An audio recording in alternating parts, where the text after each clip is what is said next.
জীবনের শেষ বয়সে মনে পড়বে এক হাত জমির জন্য প্রতিবেশীর সাথে ঝগড়া করাটা ভুল ছিল। জীবনে একটা সময় মনে পড়বে রাত জেগে মিথ্যা প্রতিশ্রুতি দিয়ে অন্যজনের সাথে চ্যাট করাটা ভুল ছিল। জীবনে একটা সময় মনে পড়বে যে নরম ছিল তার সাথে চোখ রাঙিয়ে কথা বলাটা ভুল ছিল।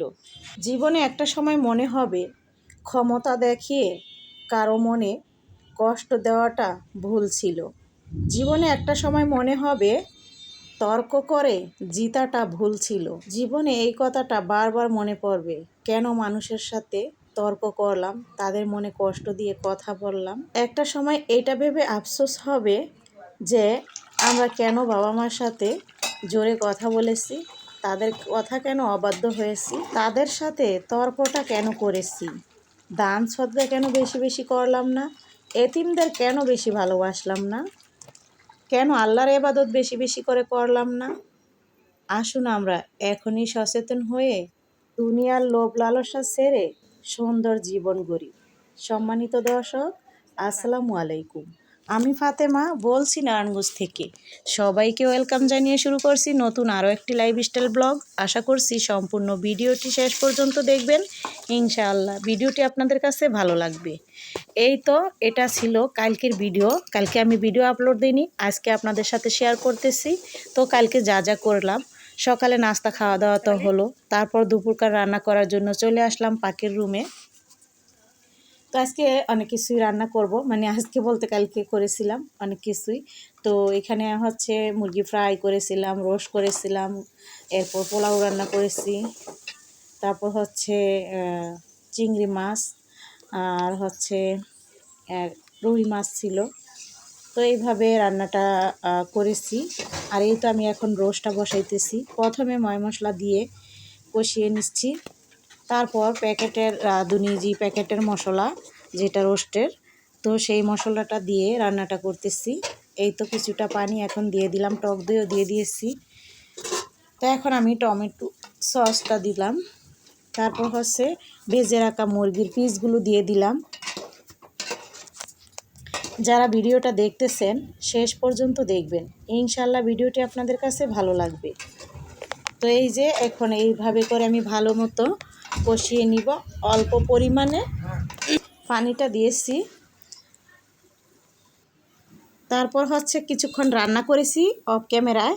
তারপর আমি নামানোর আগ দিয়ে অল্প পরিমাণে গুঁড়া দুধ আর হচ্ছে ঘি দিয়ে নেড়ে ভালো করে মিশিয়ে দিয়ে ঢাকনা দিয়ে ডেকে তারপর হচ্ছে নামিয়ে নিব। আর রান্নাটা করতে হবে না, এতে করে ঘিয়ের আর গুঁড়া দুধের একটি সুন্দর ফ্লেভার আসবে।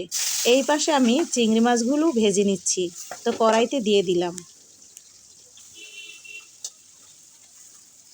তো এভাবে আমি হালকা করে ভেজে নিব, তারপর হচ্ছে নামিয়ে নিব।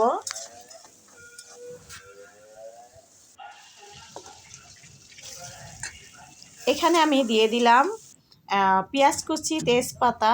এখন এক এক করে মশলা দিয়ে দিব। এখানে আদা রসুন বাটাটা, তারপর হচ্ছে মরিচের গুঁড়া, হলুদের গুঁড়া দিয়ে দিলাম। দেওয়ার পর একটুখানি পানি দিলাম, তারপর ভালো মতো কষিয়ে নিলাম। এখন আমি এখানে দিয়ে দিলাম কহি দিয়ে হচ্ছে আমি চিংড়ি মাছটা রান্না করব, এতে করে খেতে ভালো লাগবে। তারপর দিয়ে দিলাম চিংড়ি মাছটা দেওয়ার পর আবারও ভালো করে নেড়ে মিশিয়ে নিলাম, আর ঝোলের পানি দিয়ে দিয়েছি। আমি কিন্তু কহিটাকে ভালো করে অফ ক্যামেরায় কষিয়ে নিয়েছিলাম। যাই হোক, তারপর হচ্ছে ওই পাশে আমি পোলাওটা বসাবো। তো এই জন্য দিয়ে দিয়েছি এখানে তেল, তারপর পেঁয়াজ কুচি, গরম মশলা, তেজপাতা এসব দিয়ে সাথে একটু আদা রসুন বাটা দিলাম। তারপর এই চালটা দিয়ে দিচ্ছি। চালটা দেওয়ার পর চালটাকে সুন্দর করে ভেজে নিতে হবে। চালটা যখন ভাজতে ভাজতে ভাজাটা হয়ে যাবে, যখন চাল থেকে একটা শনশন আওয়াজ আসবে, তখন বুঝবেন যে তেলে চালটা সুন্দর মতো ভাজা হয়ে গেছে। সেই পর্যায়ে আমি এখানে ফুটানো পানিটা দিয়ে দিয়েছি। ফুটানো গরম পানিটা দেওয়া ভালো, তাহলে সুন্দর হয়। তো যাই হোক, আমি আগেই পানিটাকে ফুটিয়ে রেখেছিলাম। তারপর হচ্ছে এখানে আমি দিয়ে দিব গুঁড়া দুধ। গুঁড়া দুধটা দিলে কি হবে, ভালো হবে। আর যদি আপনি তরল দুধটা দেন তাহলে কি হবে, পানির পরিমাণটা কম দিতে হবে। তো এই জন্য আমি তরল দুধের চাইতে গুঁড়া দুধটা দিয়েই পোলাওটা বেশি রান্না করি, তাহলে আর পানি কম বেশি দেওয়ার ঝামেলাটা থাকে না। তারপর হচ্ছে এখানে আমি কিশমিশ দিয়ে দিয়েছি, দিয়ে ভালো করে নেড়ে মিশিয়ে নিলাম। এখন আমি বলক তুলে নিব। তো স্বাদ মতো লবণটা আমি এখানে দিয়ে দিচ্ছি। এই সময় কিন্তু লবণটাও দিতে হবে, আর চেক করে নিতে হবে যে লবণটা ঠিকঠাক আছে কি না। যেহেতু এখানে পানি বেশি, হালকা একটু কটা ভাব থাকলেই বুঝতে পারবেন যে পানিটা শুকানোর পর লবণটা শুষে নিয়ে ঠিকঠাক হয়ে যাবে এরকম। তো যাই হোক, লবণটা আমি চেক করে নিয়েছি। আর যদি চালের পানিটা একটু আইনা টাইপের লাগে তাহলে বুঝবেন লবণ কম হয়ে গেছে, খেতে ভালো লাগবে না, তাই লবণ দিয়ে দিবেন।